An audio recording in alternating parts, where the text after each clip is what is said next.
রাধে রাধে বন্ধুরা, কেমন আছো? আশা করি খুব ভালো আছো। আমার এই নতুন ভিডিওতে তোমাদের সকলকে জানাই স্বাগত। এই ভাদ্র মাসে প্রায় সকলের বাড়িতে নিশ্চয়ই তালের কিছু না কিছু রেসিপি রান্না হচ্ছে। আজকে আমাদের বাড়িতে হচ্ছে তালের লুচি, যেটা মা বানাতে চলেছে। তালের লুচি করবে মা, তাই আমি মাকে হেল্প করার জন্য তালটাকে ভালো করে ছাড়িয়ে এখন তালটাকে ভালো করে ঘষে দিলাম। এই তালের মাড়িটা মা ভালো করে গরম করে নিচ্ছে।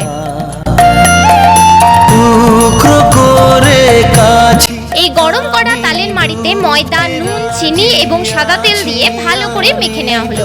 মাখার পরে বেশ কিছুক্ষণ ঢাকা দিয়ে রাখতে হবে। তারপর বেলে গরম গরম তেলে ছেড়ে দিলেই এই রকম ফুলকো ফুলকো লুচি হবে। কিন্তু কি বন্ধুরা, এরকম ফুলকো ফুলকো লুচি দেখে খেতে ইচ্ছা করছে? তাহলে বাজার থেকে একটা তাল কিনে এসে ফটাফট এই রেসিপি ফলো করুন আর বানিয়ে ফেলুন তালের লুচি। ভিডিওটা ভালো লাগলে অবশ্যই লাইক, কমেন্ট, শেয়ার করে দেবেন।